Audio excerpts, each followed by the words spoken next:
Bismillahirrahmanirrahim. Assalamualaikum warahmatullahi wabarakatuh. Waalaikumsalam warahmatullahi wabarakatuh. Alhamdulillahirabbil alamin wa bihi nasta'inu ala umuri dunya wa din wassalatu wassalamu ala asyrofil anbiya'i wal mursalin wa ala alihi wa sahbihi ajmain amma ba'du. Pertama-tama marilah kita panjatkan puji beserta syukur kita kepada Allah Subhanahu wa taala karena tentunya pada hari ini kita dapat melaksanakan satu acara yakni Desiminasi CGP tahun 2023 yang mudah-mudahan dalam hal ini acaranya berjalan dengan lancar. Salawat beserta salam semoga tercurah limpahkan kepada junjungan kita Habibana wa Nabiyana Muhammad sallallahu alaihi wasallam. Yang terhormat Ibu Kepala SD Negeri Abista Bunda Nana Yunani SPDSD, yang terhormat Bapak Ibu Dewan Guru SD Abista yang mudah-mudahan memuliakan, yang terhormat Bapak dari SD Negeri Jayanti 1 Bapak Ihsan yang mudah-mudahan juga memuliakan.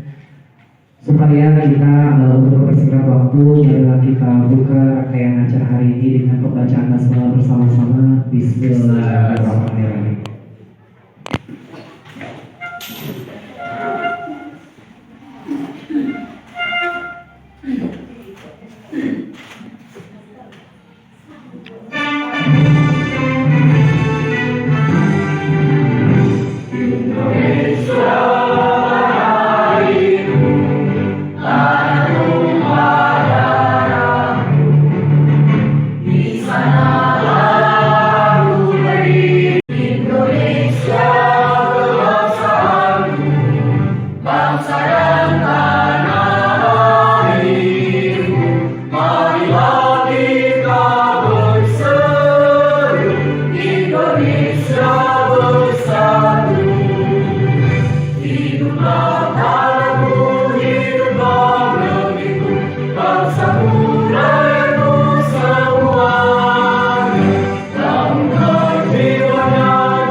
Dengan syukur pada kita panjatkan Allah Subhanahu wa taala bahwasanya kita bisa berkumpul di sini bersilaturahmi dalam rangka desiminasi atau pembebasan modul sesi 4 yang bergerak angkatan 8 tahun 2023. Modul sesi 4 ini berhasil nyata, maka melaksanakan desiminasi yaitu budaya positif di sekolah. Sebelum lanjut kita ice breaking sebentar boleh? Ya, kita ice breaking dulu biar semangat, biar tidak membosankan. Oke, Bapak Ibu silakan berdiri. Kita ice breaking mungkin sudah biasa ya kalau sedikit. Jadi kalau di kita biasanya sebelum memulai itu awal, tengah, akhir itu ada ice breaking. Jadi mulai kita menurut ahli seperti itu ya kan. Mudah-mudahan sudah dilaksanakan oleh Bapak Ibu di kelas. Oke, ada beberapa exciting, cuma yang biasa saya lakukan di sekolah itu seperti itu. Terima kasih. Kita mulai. Ibu, boleh tahan ke depan. Ini ke depan ya, ke atas, ke samping, ke bawah. Kita mulai. Kita coba lagi. Ke depan, ke atas, ke samping, ke bawah. Siap? Konsentrasi dimulai. Siap? Konsentrasi dimulai. Ke depan. Baik. Ya. Konsentrasi dimulai. Pokoknya itu konsentrasi semaksimal mungkin. Jangan sampai apa yang hei, tepuk 2, tepuk 3. Nah, karena berpasangan, jadi ih-nya digolongkan ke sebelahnya. Biar siap. Jadi Pak Ajay sama Ibu Kepala Pak Pramana sama Pak Dodi. Yang sendiri nanti sama itu aja. Ya. Kalau ibu belum ada dulu ya. Ayo lagi. Hei, tepuk 2. Tepuk 3. Masih balik lagi sama ibu. Yang harus memang apa ibaratnya pola pikir kita, aturan hidup kita seperti bangun pagi, ya seperti mentaati aturan dan sebagainya. Nah di sini menanamkan motivasi yang ketika pada diri kita itu menjadi orang yang mereka ingin menghargai diri sendiri dengan nilai-nilai yang mereka percaya. Nah kebajikan universal banyak. Ini salah satunya. Ya ada lagi tidak? Next kebajikan universal.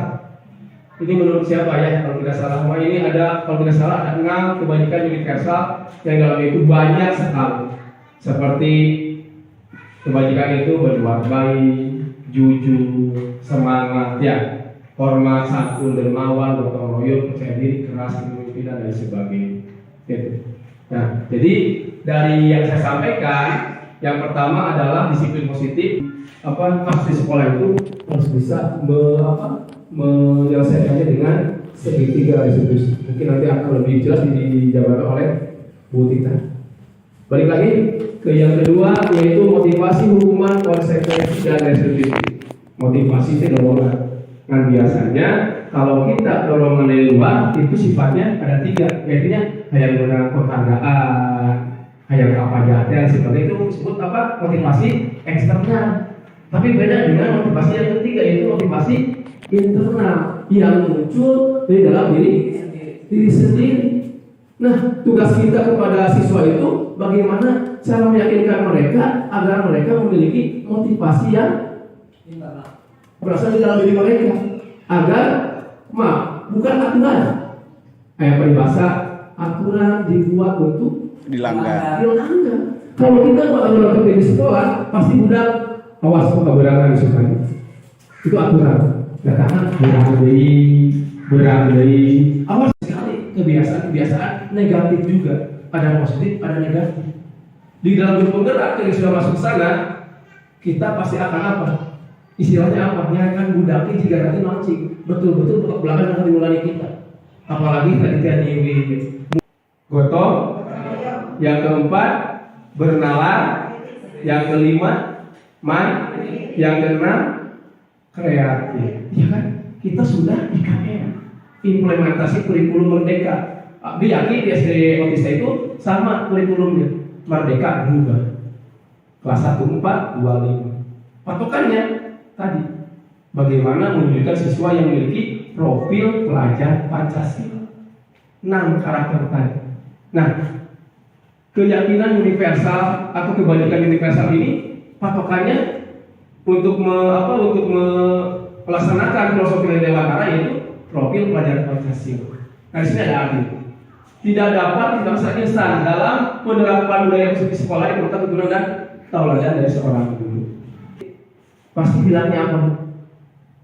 Aturan yang harus memang ibaratnya pola pikir kita, aturan hidup kita seperti bangun pagi, ya seperti mentaati aturan dan sebagainya. Nah di sini menanamkan motivasi yang ketika pada diri kita itu menjadi orang yang mereka ingin menghargai diri sendiri dengan nilai-nilai yang mereka percaya. Nah kebajikan universal banyak. Ini salah satunya. Ya ada lagi tidak? Next kebajikan universal.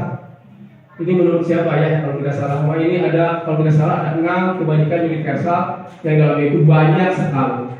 Seperti kebajikan itu berbuat baik, jujur, semangat, ya, hormat, santun, dermawan, gotong royong, percaya diri, keras, kepemimpinan dan sebagainya.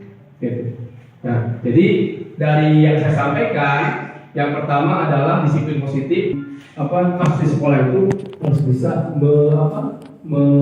artinya mereka udah tahu aturan dibuat untuk dilanggar. Kalau nggak dilanggar nggak senang. Biasa seperti itu. Sepihak. Betul. Apalagi sifatnya hukuman nasional Pak. Maksa tidak? Memaksa. Ketika anak memberikan hukuman kita kepada anak hari ini, ketika memaksa, bisa tidak anak bisa mengulanginya lagi? Pasti mengulanginya lagi. terus mengulang-ulang karena sifat hukuman memaksa satu arah, tidak berarti kesadaran artinya dan memaksa iya. Nah apa sendirilah kalau bapak memaksa dalam kumaha, aku dalam hati ini nggak saya dengar. Hukuman yang tidak piket seminggu piket ikhlas.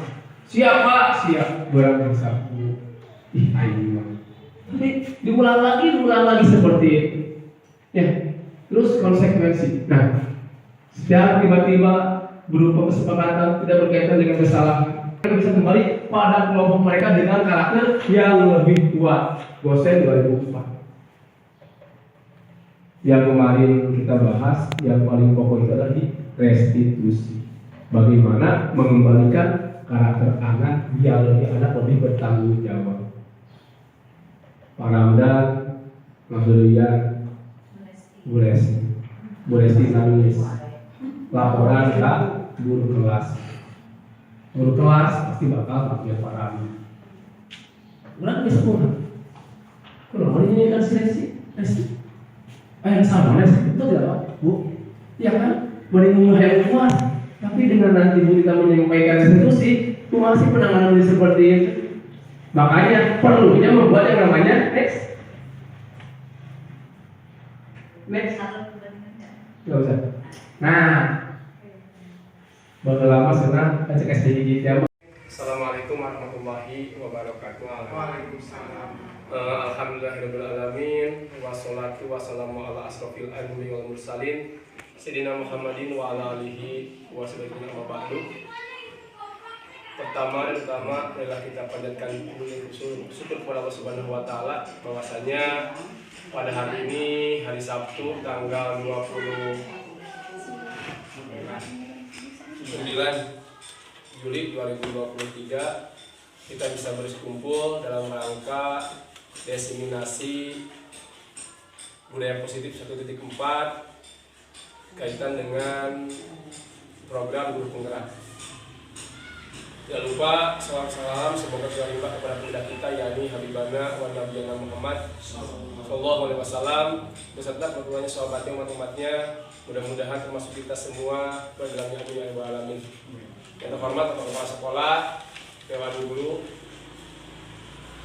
termasuk mungkin ada tambahan dari rekan dari SD 1 Cimaja Cisolok, alhamdulillah bisa berkenan hadir karena memang di sekolah kita tadinya minimal ini 10 orang, tapi berhubung kendala dan sebagainya, alhamdulillah sudah seperti ini pun sudah bisa mudah-mudahan bisa dilaksanakan kaitan dengan tugas kami selaku calon guru penggerak angkatan 8 Kabupaten Sukabumi kaitan dengan budaya positif.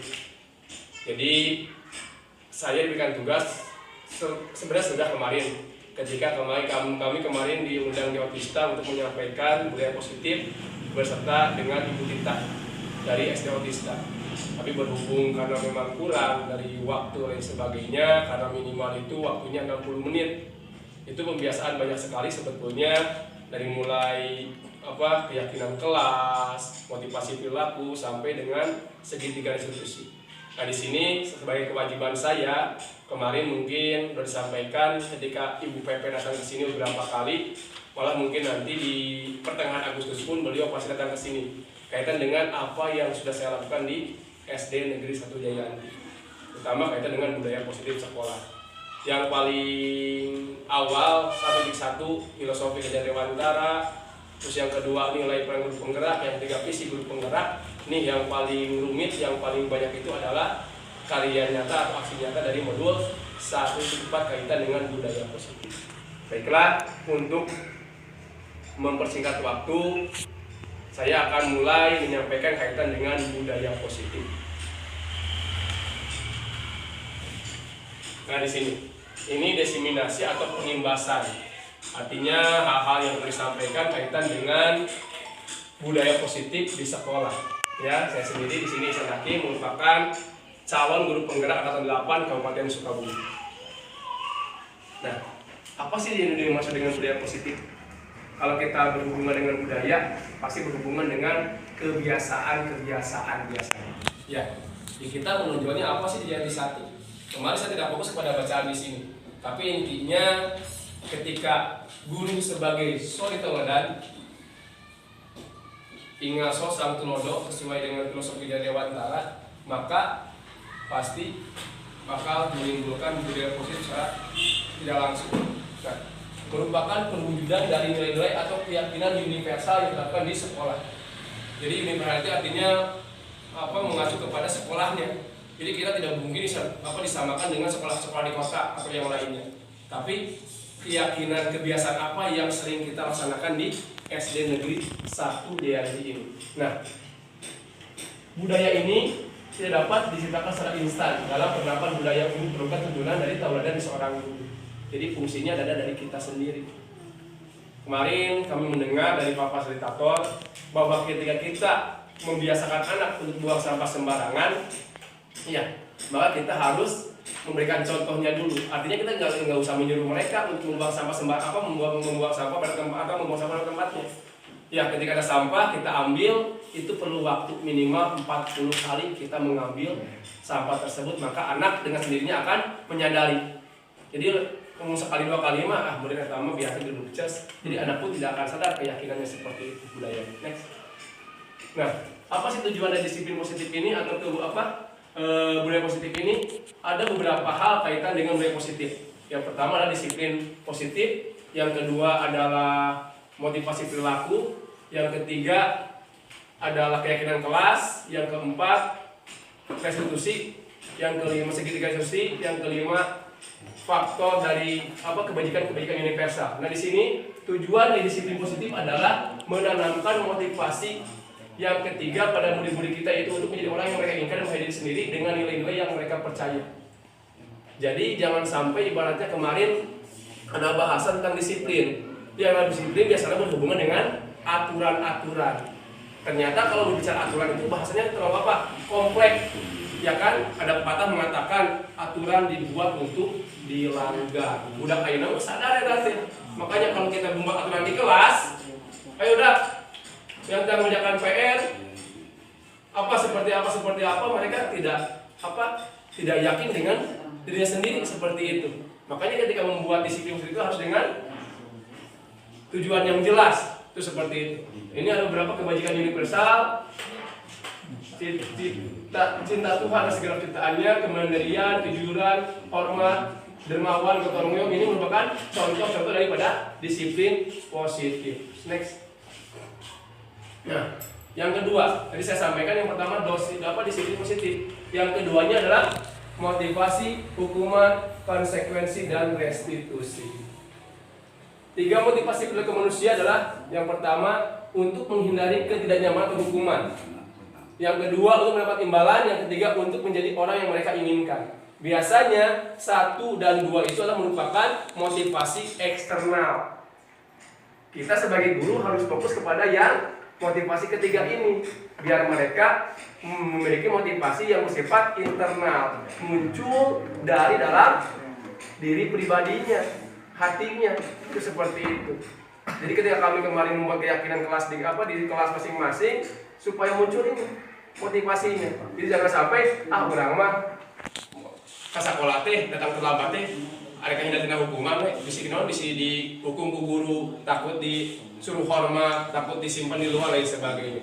Yang kedua, sugan we lamun orang disiplin mah menang naon teh nilai plus ti Pak Guru. Boleh berupa penghargaan atau tepuk tangan atau hadiah. Tapi ketika berbicara yang ketiga, untuk menjadi orang yang mereka inginkan dan menghargai diri sendiri dengan nilai-nilai yang mereka percaya. Jadi sini ke arah kemana? Ke arah kepada manusia yang lebih bertanggung jawab.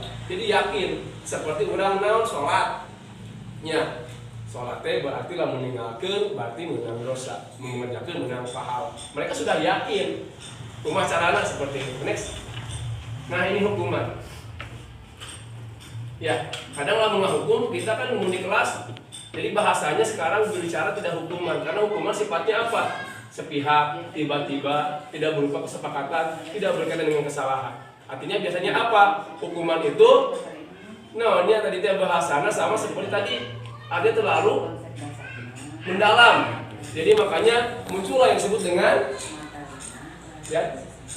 konsekuensi. Ya, jadi yang kemah wayahna anu teu mengerjakan hukuman, anu tidak mengerjakan PR, hukumannya apa? Tidak seperti itu. Jadi sekarang yang tidak mengerjakan PR atau mengerjakan tugas di sekolah, ini konsekuensinya. Buat konsekuensi, apa itu konsekuensi? Nah, ya, sementara di sini membuat konsekuensi suatu rencana. Artinya kalau hukuman biasa terburu-buru, sepihak, kalau konsekuensinya biasanya kita udah direncanakan sama anak-anak kita di kelas. Ya, ini konsekuensi yang tidak pikir bagaimana. Apakah membersihkan WC atau membersihkan kelas selama satu minggu, itu konsekuensi. Artinya anak-anak setuju. Tapi kalau hukuman biasanya sepihak. Hari eta guru pasti bakal hukumna aku mah urang dalam pikiran. Usaha lima seperti saya yang biasa dulu sebelum mural ini datang terlambat tadi memakai sepatu tadi memakai dasi hormat, iya kan? Setelah berpikir laksanakan hukuman. Tapi kalau konsekuensi itu sudah terencana, sudah sepakati dan dibahas oleh murid dan guru. Jadi anak-anak yang tidak mengerjakan PR atau yang tidak mengerjakan tugas di sekolah mengerjakan tugasnya kerja di rumah, konsekuensinya adalah kamu harus meminta maaf kepada guru dan teman-teman kalian yang datang terlambat atau hadirnya tidak tepat waktu. Kamu harus meminta maaf kepada rekan-rekan kalian. Yang tidak piket, seminggu kamu harus piket.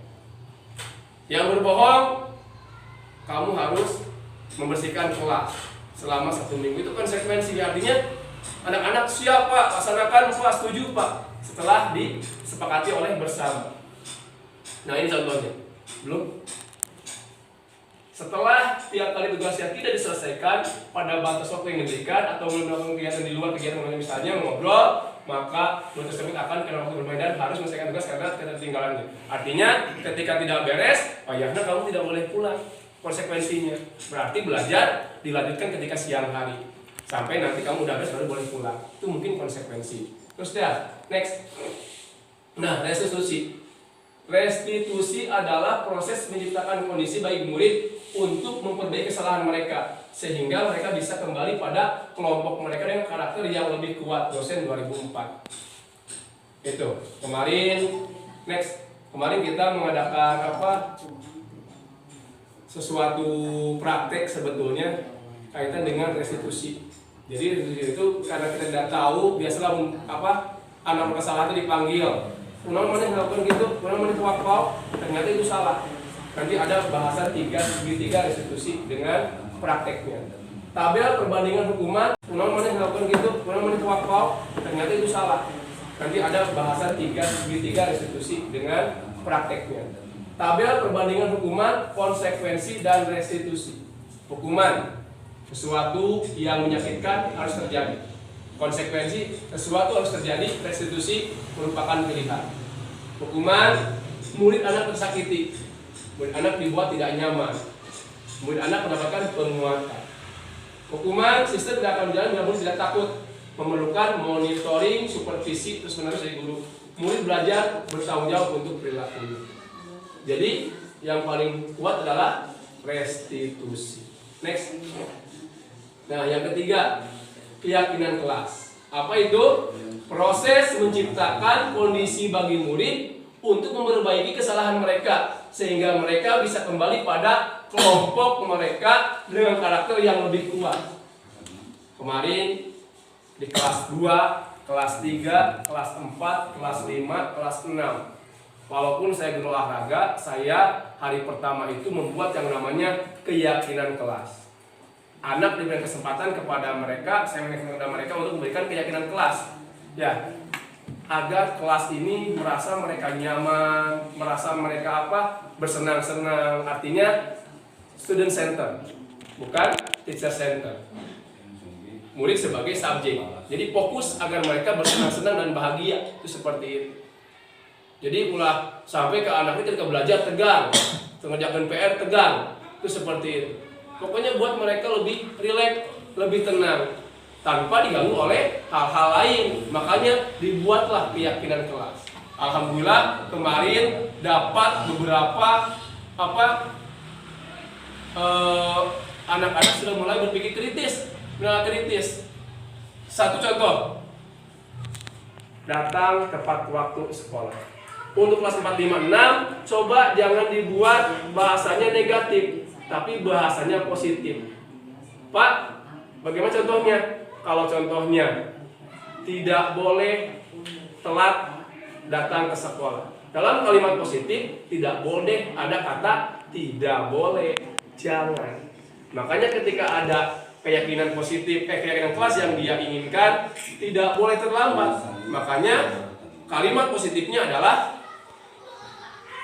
datang ke sekolah tepat waktu. Jangan buang sampah sembarangan, buanglah sampah pada tempatnya. Jangan menggunakan sendal, ke sekolah menggunakan sepatu. Ya, jangan ke sekolah harus menggunakan pakaian rapi. Atau yang lain, tidak boleh bohong, berarti siswa harus jujur. Tidak boleh membuli, meledek, siswa harus saling menghormati, menghargai, dan menyayangi. Jadi di situ kalau kemarin kita ngobrol sama guru SD 1 Pelabuhan Ratu, alhamdulillah kemarin kita ngobrol sama Bu Ipat. Kalau di SD 1 Pelabuhan Ratu namanya kontrak, Pak. Bahasa lama tata tertib sekolah atau tata tertib kelas. Kontrak bahas sekarang itu adalah keyakinan kelas. Artinya ini muncul dari dalam hati mereka sendiri. Tentukan. Kumaha lupa si Bapak ya. Mengerjakan tugas di rumah, ya kan? Pak, untung atuh Pak, kumaha lamun ke kakurangan di sekolah. Ya, tinggal tambahan mengerjakan tugas di sekolah. Apabila kekurangan, silakan tanya kepada teman. Boleh nyontek? Boleh seperti itu, tapi tanyakan, tapi tidak mengkopinya. Itu bahasa seperti itu. Makanya kemarin Bu Ipat dari SD Hijimah Pak, bahasanya kontrak kelas yang berisi dengan aturan tata tertib. Tidak boleh mencontek, menggunakan pakaian sesuai dengan pakaiannya. Bu Ipat ini wayahna ganti sama bahasa yang positif, tidak boleh yang negatif. Itu seperti itu. Jadi kalau berbicara bahasa positif, adik kelas 4, 5, 6 paham. Tapi kalau berhubungan dengan 1, 2, dan 3 kan mereka betul-betul belajar seperti itu. Non si negatif, non si positif. Nah ini. Jadi kemarin sudah dibuat ada 20 keyakinan, makanya kemarin Pak Irwan di kelas 5 saya suruh menulis anak-anak supaya membacanya saya parah ke tangan. Kelas 5, kelas 4 sama, kelas 6 pun sama. Next. Nah ini contoh keyakinan kelas. Mengamalkan ajaran agama untuk kebaikan bersama. Rasa aman adalah hak setiap warga kelas. Tertib saat kegiatan belajar mengajar. Menjaga kebersihan diri, kelas dan lingkungan sekolah. Menciptakan suasana yang sejuk, teduh, tentram di lingkungan sekolah. Saling mengingatkan, mendukung, membantu atau warga sekolah menata ruangan kelas dengan gambar-gambar edukasi yang menarik. Itu mungkin lebih luas untuk kelas yang lebih dewasa, lebih yang tinggi. Tapi kalau yang hiji 2 di rumah penginten hiji 1, 2 dan 3 kelas bawah, condongnya mungkin ke arah berbicara harus sopan, berbicara harus santun, bersikap harus sopan, harus kata lembut seperti itu. Tidak boleh berbicara kasar. Berarti bahasa positifnya berbicara dengan sopan dan santun itu seperti itu. Next ya. 4. Kebutuhan dasar manusia dan dunia berkualitas. Nah ini ada 1, 2, 3, 4, 5 kebutuhan dasar manusia. Yang pertama fisiologis, makanan, minuman, tidur, pakaian. Yang keempat rasa aman, keamanan, keteraturan, stabilitas dan lain-lain. Sosial, afeksi, relasi, keluarga, penghargaan, dan aktualisasi diri. Jadi ketika disiplin sekolah bisa dilaksanakan, motivasi pelajar dilaksanakan, termasuk yang dilaksanakan ketika mereka sudah memenuhi kebutuhan dasar ini. Namun kurang tahu bagaimana mulai kebutuhan dasar sandang, pangan, papan. Ya, tapi ternyata banyak sandang, pangan, papan mungkin masih fisiologis kebutuhannya sebagai manusia. Ada makanan, minuman, tidur, pakaian dan lain-lain. Rasa aman, ya kan? Keamanan, keteraturan, stabilitas.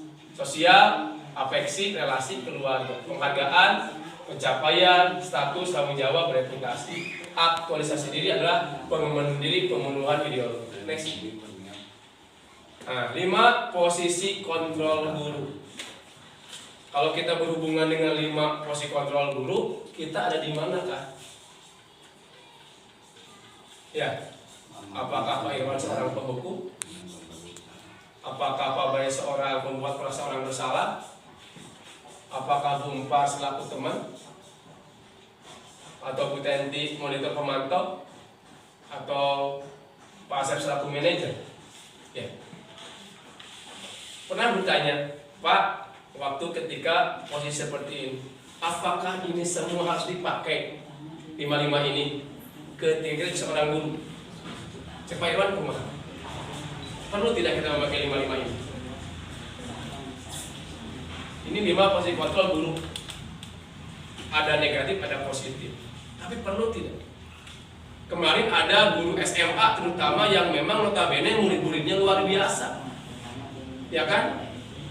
Isan, saya sendiri dulu cenderung kepada mana, Pak? Budak bangor teh hayang we ngahukumna. Apakah berdiri di depan kelas, ya kan? Tangan diangkat, itu dijewer. Pernah saya lakukan. Atau menghukum lamun olahraga teh mah heudeui wae lompat 10 keliling. Tambahan 5 keliling. Asa merasa puas ketika anaknya dihukum kurang seperti itu. Ternyata hal seperti itu membuat anak menjadi lebih sakit, lebih pendendam, lebih kesal. Ketika itu dilaksanakan hari itu, yakin besoknya pasti akan melakukan hal yang sama. Tuh, membuat orang merasa bersalah. Posisi ini biasanya guru akan bersuara lebih lembut. Seperti apa contohnya? Kamu itu murid Bapak Cek Pak Irwan. Kamu itu kesiangan wae. Era atuh Bapak. Iya kan? Obong dengan lemah kamu tapi merasa budaknya betul-betul merasa bersalah. Mana emang ngerakeun Bapak? Kumaha we ngan gelut we jeung gelut. Saya pernah seperti itu. Termasuk anak saya pribadi sama si Ibnu. Saya panggil Ibnu. Tapi dengan mencoba untuk segitiga restitusi. Jadi jangan sampai Anda membuat merasa bersalah. Ayah saya seorang guru, tapi ketika di Mutiara dia berkelakuan aneh. Makanya saya menuntut supaya dia benar salah itu. Awal-awalnya itu seperti itu. Nu ayah teh guru, kumaha ngan gelut, ngeheureun awewe, nyiksa dan sebagainya. Boleh sekolah, baju kotor dan sebagainya. Kamu tahu nggak siapa ayah? Ngerti mau apa budak? Tidak paham, mereka pasti akan lebih sakit kalau seperti itu. Kalau menggunakan teknik membuat orang merasa bersalah. Di kelas pun sama. Ketika tidak mengerjakan PR, jidan, bapaknya orang tua kamu di depan anak-anak kan. Mana emang ngingetin bapak era? PR jadi kerjakan, pegawaian mana emang ngelain barudak. Saha nu era? Bapak nu era ayah. Ketika memang anak, tapi ketika orang murid yang lain kan bisa saja seperti itu.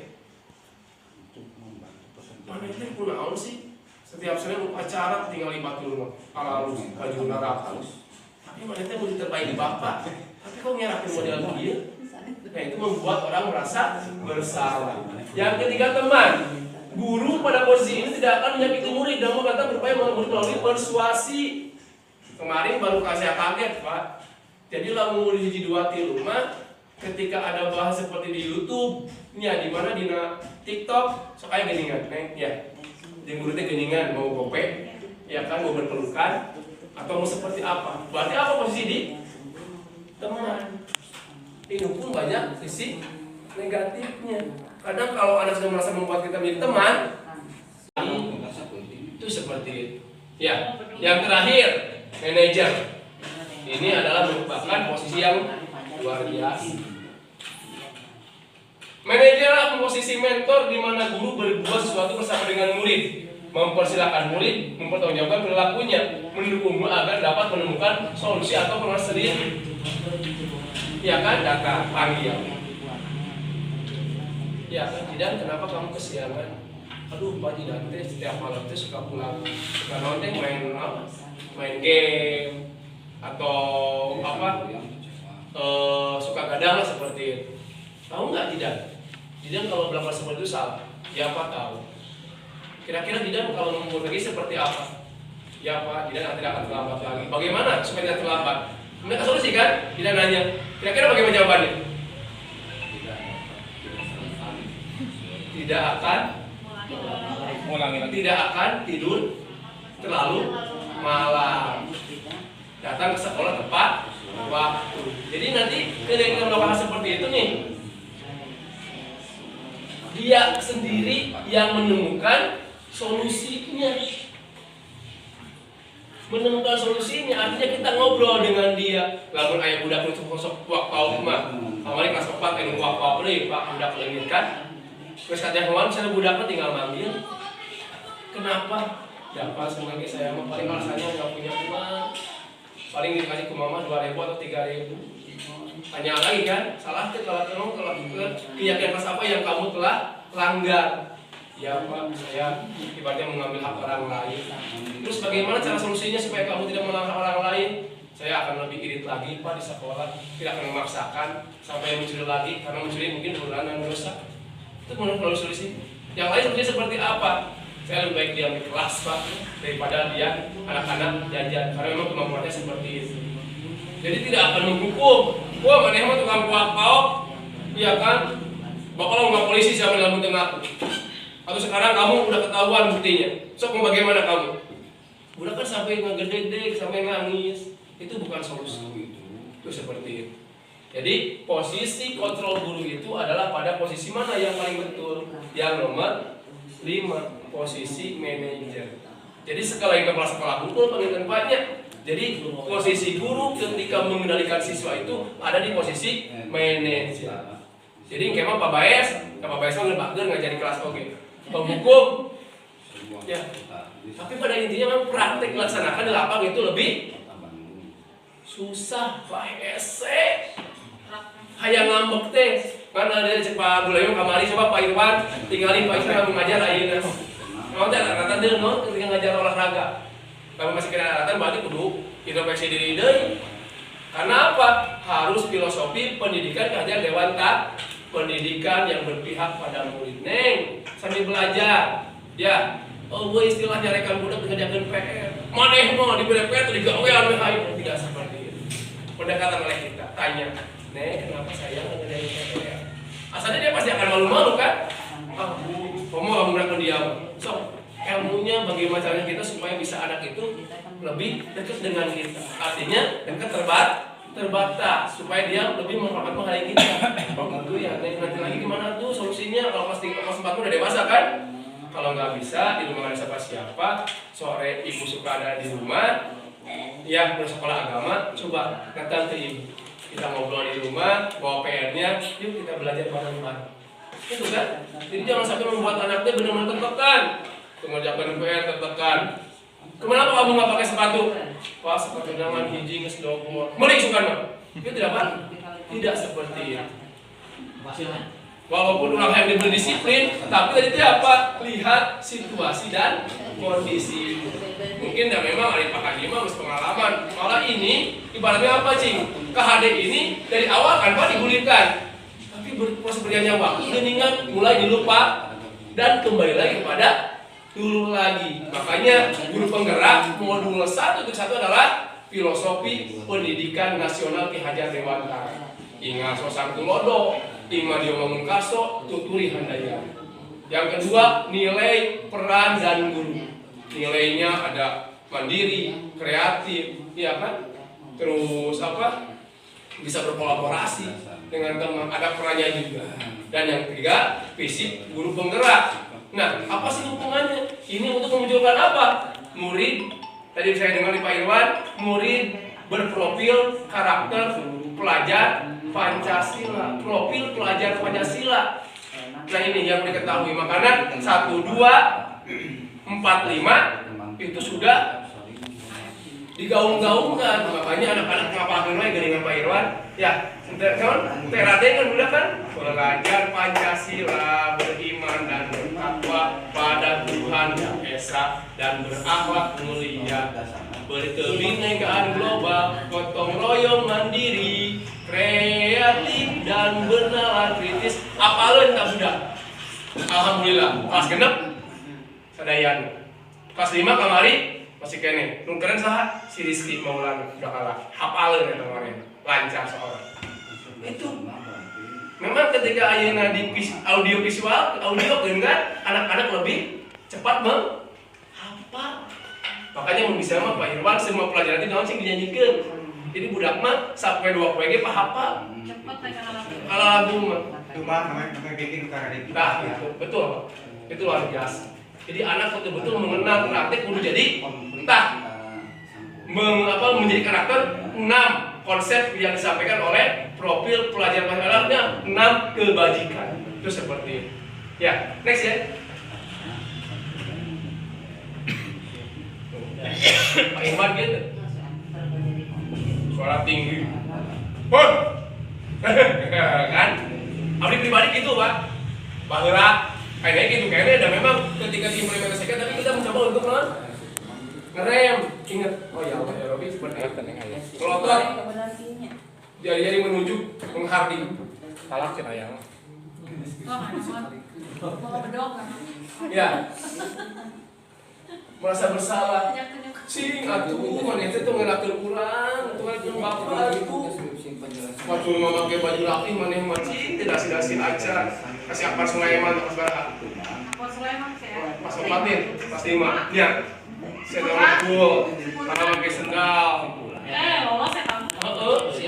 Sapa pakai sendal, apa bajunya ada kilo wae deui. Pasti kan. Tapi nanyakeun geus lagi aya 2 cenah. Tapi pakai sendal itu biasa ke sekolah. Siapa Sulaiman di kelas 4. Biasa juga tapi kan tadi teh jangan sampai kurang pakai rapin bapak. Udah kan gitu jangan sampai seperti itu. Next. Teman. Tidak akan menyakiti murid namun akan cinta mereka untuk murid melalui persuasi. Ada suara mah akrab, bercanda, bantu. Nah ini meureun abdi mah itu meureun teh di budak teh. Kan memang lepatna terlalu dekat meureun. Tapi ketika berhubungan dengan Noni Amal pas 4 kan, mungkin mereka udah punya penilaian kapan menghormatinya, kapan dibuat. Jadi kapan kita sebagai teman, ya kan? Kapan mereka menghargai kita sebagai seorang pendidik itu seperti itu. Pemantau, mengawasi. Yang ke-5 aja, next. Nah ini manajerial. Jadilah seorang guru yang memiliki posisi kontrol di nomor 5 manajerial. Manajerial. Jadi ngobrol, panggil budaknya, ngobrol baik-baik, tapi jangan sampai membuat mereka bersalah. Nanti ada disebut dengan next ya. Segitiga restitusi. Ini kita kemarin dibuat kasus di kelas. Anak yang tidak mengerjakan PR, anak yang suka berbohong, anak yang suka membuli temennya, kebagian 3 kelompok. Bagaimana caranya? Segitiga restitusi ini, yang pertama adalah menstabilkan identitas, yang kedua validasi tindakan yang salah, yang ketiga menanyakan keyakinan. Next ya, kita catatnya deh. Yang pertama menstabilkan identitas, yaitu bahasa kerennya itu stabilize the identity, validasi tindakan yang salah, validate the mistake. Yang ketiga menanyakan keyakinan, belief. Next ya. C1, bagaimana menstabilkan identitas? Stabilize the identity. Nah ini bagian dasar ini bertujuan untuk mengubah identitas anak dari orang yang gagal karena melakukan kesalahan menjadi orang yang sukses. Anak yang melanggar pelanggaran sedang mencari perhatian adalah anak yang sedang mengalami kegagalan. Kalau kita ingin menjadi anak kreatif, kita harus meyakinkan si anak dengan cara mengatakan kalimat-kalimat di bawah ini. Contoh, kenapa kamu di kelas sering menangis? Aduh dapat dibully wae, mentang-mentang saya anak yatim. Atau kalau memang nakal dia mah, kemarin papa mendengar dari teman-teman kamu, katanya kamu kemarin sampai memukul meja karena bersama teman-teman kamu. Kamu kan anak baik, ya kan? Nanya kan? Betul tidak? Betul Pak. Kenapa alasannya?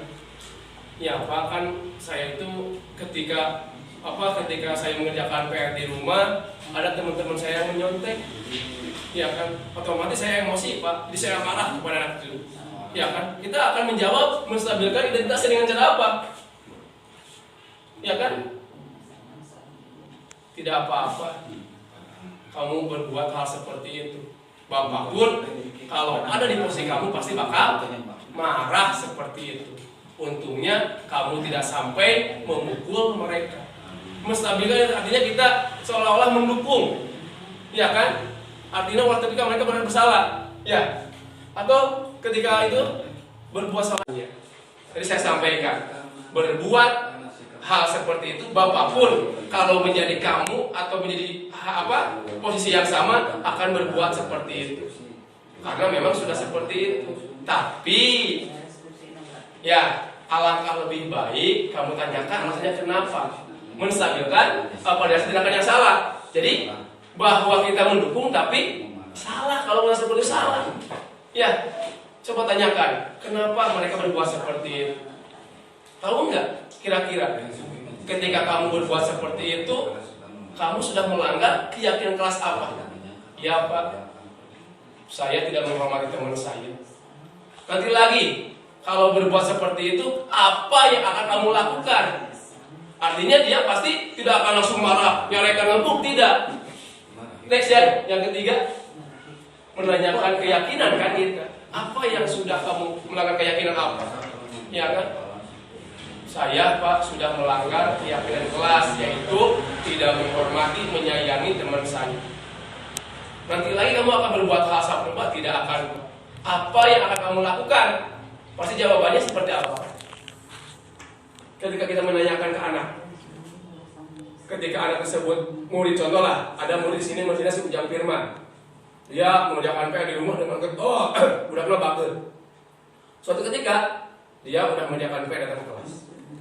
Ini kasusnya contoh. Ketika udah di kelas, dia keluar, tiba-tiba bukunya tidak ada. Ngariung budaknya di juru, mengerjakan tugas si Ujang. Ya, si Ujang otomatis bakal marah. Lu biasa dia pendiam banget, tinggal dikasih di turun ke barudak, dia marah, emosi ambil. Lawan mana? Dia kan tugas kurang, sampai mengebrakkan meja. Iya kan? Akhirnya ada yang laporan kepada gurunya. Pak, cek ayam nanti. Tadi Ujang sampai mengebrak meja, marah-marah di kelas. Saya tidak tahu Pak kenapa. Maka dipanggil si Ujang tersebut. Hanya seperti tadi kan, yang pertama menstabilkan identitas. Ujang, tadi Bapak dengar kamu di kelas marah-marah sampai mengebrak meja. Kan kamu itu merupakan murid dari apa? Salah satu murid yang ramah, yang baik. Kenapa? Iya kan? Iya Pak, mungkin dia yang seperti itu kan Pak? Iya Pak, Ujang merasa marah. Kenapa? Karena tugas Ujang, PR Ujang tiba-tiba diambil sama teman-teman lalu dicontek.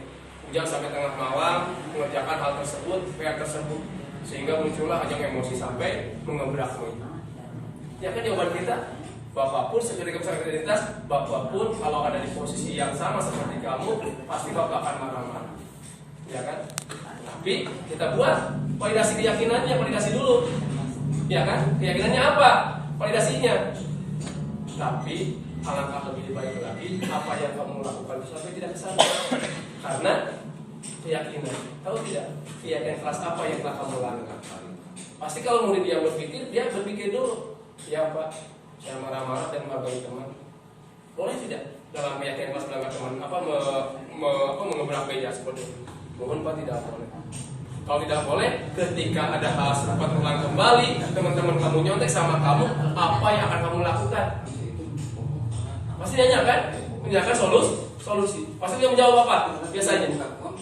Kira-kira Pak Irwan, Pak Baes, Pak, ketika dia menanyakan keyakinan dia, apa yang akan kamu lakukan apabila hal tersebut terjadi? Jangan sampai kamu marah-marah seperti itu. Bisa saja kan? Apa kemat disumputkan buku naon? Ulangan anak. Di mana hati-hati? Atau yang paling utama apa? Saya akan melaporkan kepada guru kelas saya, wali kelas saya, bahwa buku pelajaran saya setelah diambil oleh teman-teman saya. Ya, di sini kami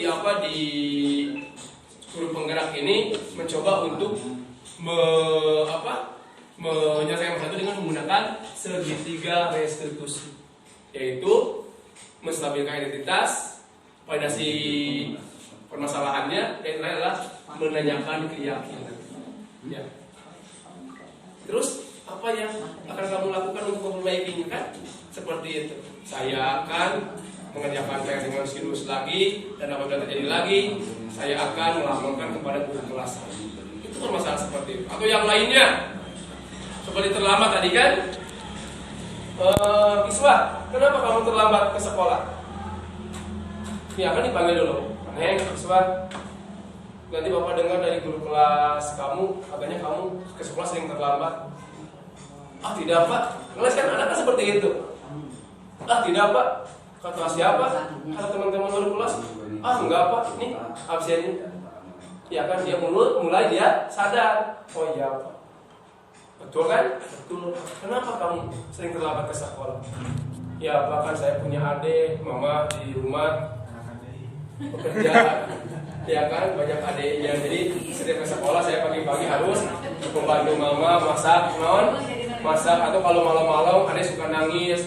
Saya selalu kalau sama orang tua saya suka menemaninya sampai saya begadang. Pagi-pagi sebelum berangkat ke sekolah, saya pun sama harus menyiapkan makanan, sarapan dan sebagainya. Oh begitu. Nah muncul kembali kan kata-kata. Oh gitu ya Kiswa. Bolehlah. Kalau pagi itu bapak pun mungkin kalau ada emosi kamu pasti akan dengan segenap hati membantu orang juga. Tapi tahu tidak bahwa itu bertolak belakang dengan apa yang ada dalam keyakinan kelas ini. Tahu nggak kira-kira kenapa apa yang kamu lakukan seperti itu? Iya pak, saya datang ke sekolah selalu terlambat. Ya, kalau memang terlambat, kira-kira apa yang akan kamu lakukan untuk mengurangi kesalahan kamu tersebut?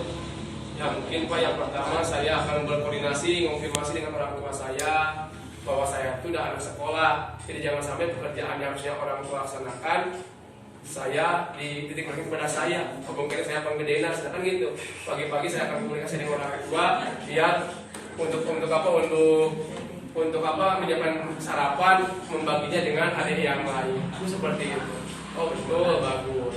Terus yang lainnya bagaimana? Anak jangan sampai anak merasa bersalah. Gunakan keyakinan kelas. Kita macam-macam kan di kelas itu akan ada yang tidak mengerjakan PR, ada yang tidak terlambat. Nanti pak, ayo bangun ngahurian wae, ngabuli, wakpao, ngabohong. Makanya ibarat kan biasanya bersifat apa? Penghukum. Gusti Allah mana ente? Mana yang mengirakeun sia? Kodam 20. Kan gitu baheula mah. Iya.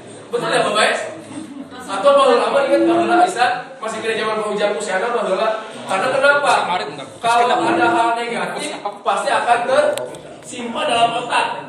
Abdi di Kupang Hussein Parwiji, Pak Haji, Lumewi Kamari kan pernah ketika ngambil ayeuna tarame nyabut Pak, itu nyabut kita kan judi sekali di pematahan Hussein tengah war, 2 kali tengah war, 3 kali non cing dipanggil ambil ini terang datang ke Imam Meja Pak non mana judi tapi dengan lama hati 3 buatan itu seperti itu. Atau mau jam usiana baheula ke SD 1 Pelabuhan Ratu. Wah, gelut yo, waktu rantainya di samping kok abdi teh, Pak. Atau mau abdi gelut. Panggil ke kantor. Sami Pak mau jam. Amelak ambilin gawe. Sekejam. Iya kan? Sekarang bukan zamannya lagi hal seperti dilaksanakan. Karena sekarang orang tua lebih kritis. Maka seperti pengalaman siapa? Ki Hajar Dewantara ketika memukul anaknya sampai menangis, ini muncullah berpindah kepada murid latar belakangnya. Ketika dia suatu waktu muridnya itu anak-anaknya itu berkebutuhan khusus. Ya, ketika dia mau sesuatu, Ki Hajar Dewantara itu serius. Ya kan? Ke anak nanti datang murid minta sesuatu ke anak nanti. Sampai anak nanti diusir, sampai disuruh ditunggu di luar. Dia fokus kepada pekerjaannya. Sampai anaknya menggigil, sampai kati disan.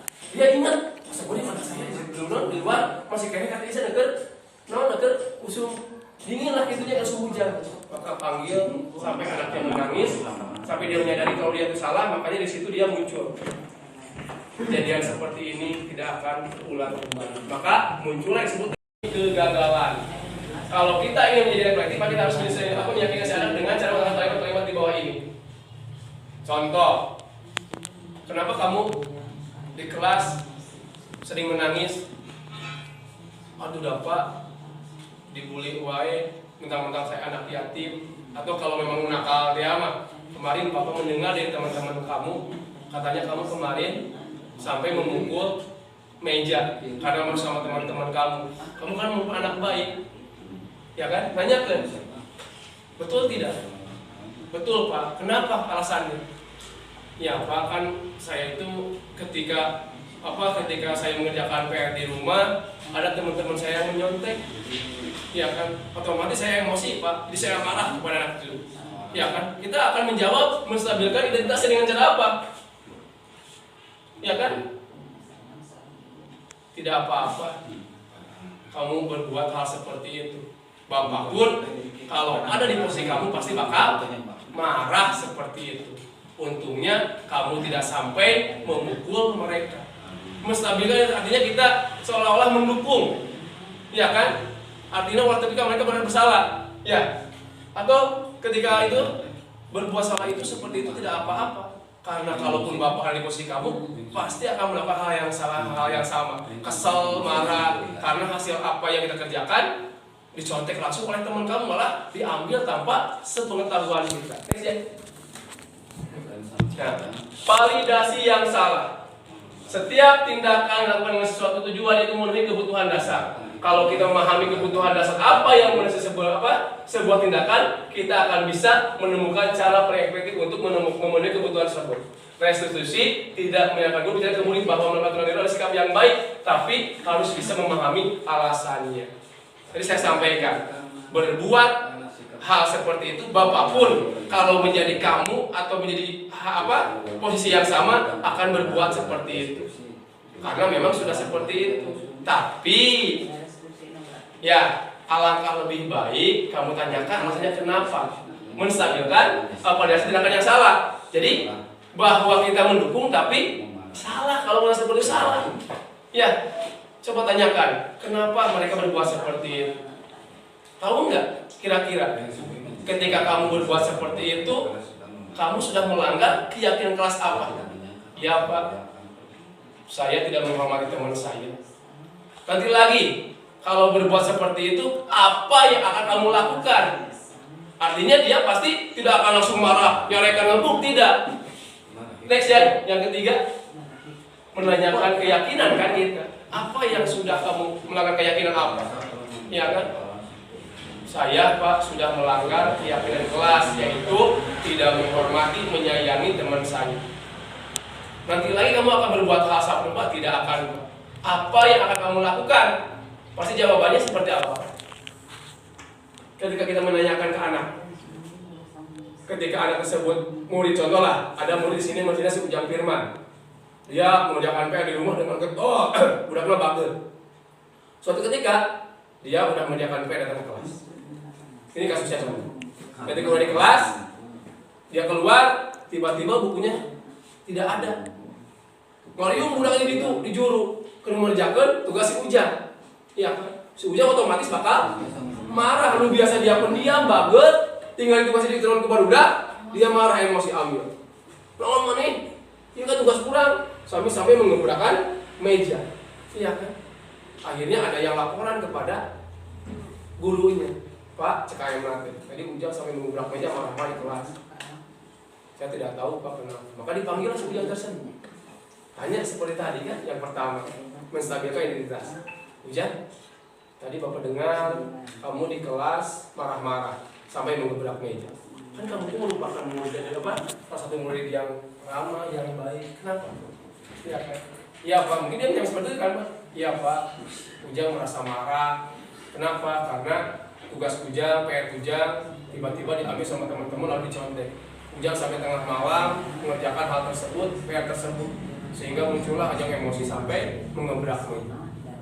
Ya kan jawaban kita, Bapak pun seketika besar identitas, Bapak pun kalau ada di posisi yang sama seperti kamu, pasti Bapak akan marah-marah. ya kan? Tapi kita buat validasi keyakinannya, validasi dulu, ya kan? Keyakinannya apa? Validasinya. Tapi alangkah lebih baik lagi apa yang kamu lakukan itu sampai tidak kesana. Karena keyakinan, tahu tidak? Keyakinan kelas apa yang telah kamu lakukan? Pasti kalau murid dia berpikir dulu, ya Pak, saya marah-marah dan menghargai teman. Boleh tidak dalam keyakinan kelas melanggar teman mengebrak meja seperti itu? Mohon Pak, tidak boleh. Kalau tidak boleh, ketika ada hal serupa terulang kembali, teman-teman kamu nyontek sama kamu, apa yang akan kamu lakukan? Pasti nanya kan? Menanyakan solusi. Pasti dia menjawab apa? Biasanya. Kira-kira Pak Irwan. Pak Baes.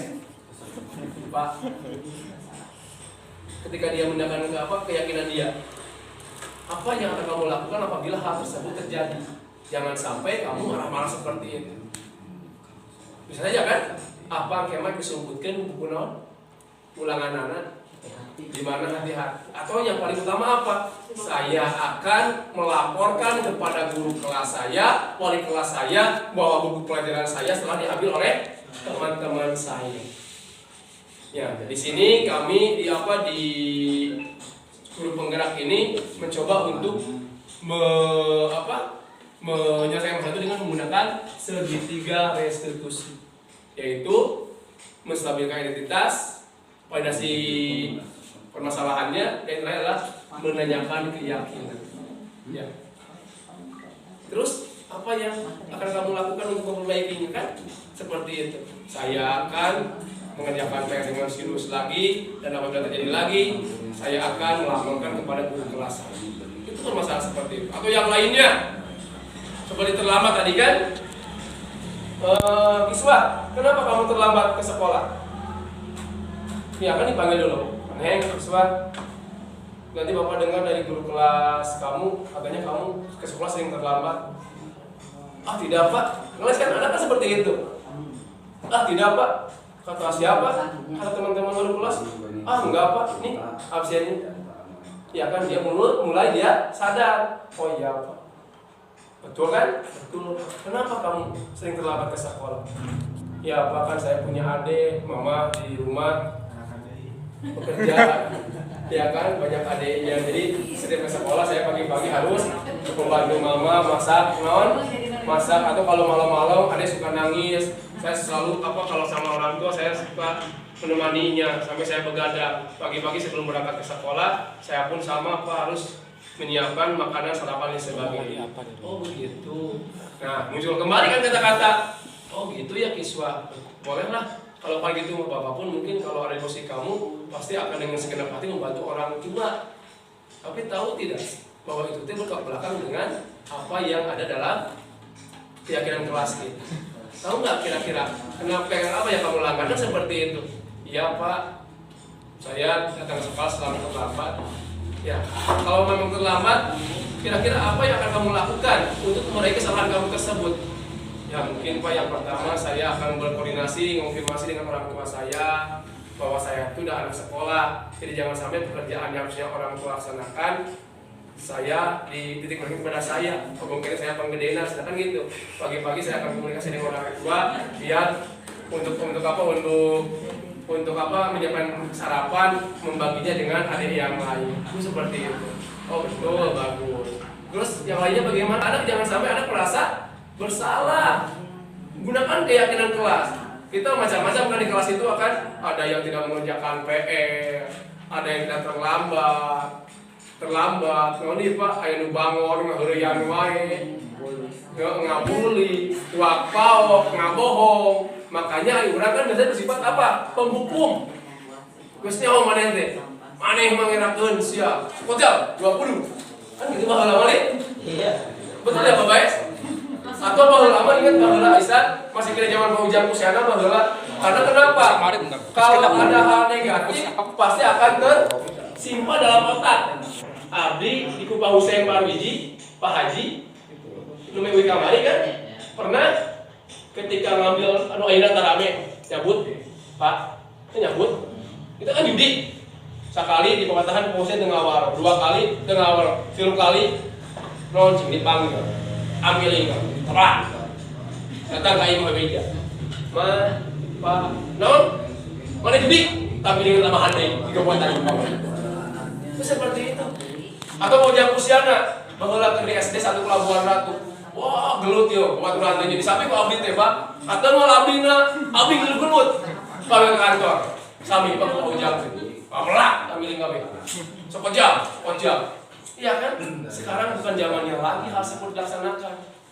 Karena sekarang orang tua lebih kritis. Maka seperti pengalaman siapa? Ki Hajar Dewantara ketika memukul anaknya sampai menangis, ini muncullah berpindikan kepada murid latar belakangnya.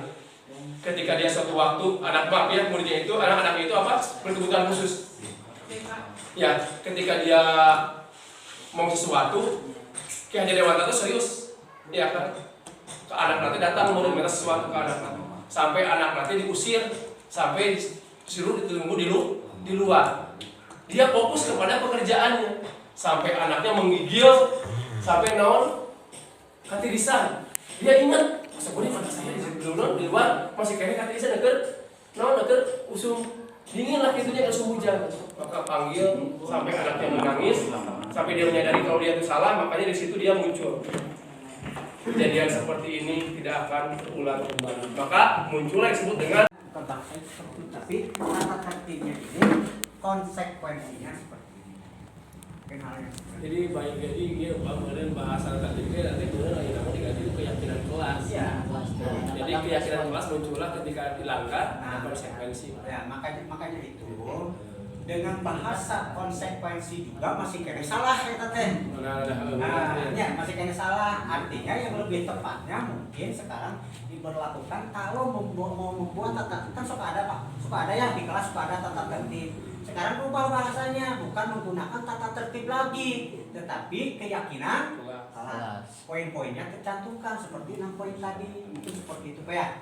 Jadi kalau kita nanti membuat tata tertib di kelas itu kita rubah bahasanya menggunakan keyakinan kelas. Poinnya ada poin 6 poin yang tadi. Iya, kemarin abis itu ada mau udah tinggal candi editnya, candi ketik. Ya tinggal dikembangkan itu aja Pak. Nanti untuk artinya memang Pak beda-beda. Kayak kemarin kelas 4 abdi punya 15 keyakinan. Kelas 5 ada 20 keyakinan, kelas 6 ada 16 keyakinan. Artinya kita nggak memaksakan ke anak kan, tapi anak mulai berpikir kritis supaya mereka bertanggung jawab, disiplin, nyaman, aman, dan gitu Pak. Kadang-kadang lamun orang keyakinan belum kan tetap tertib.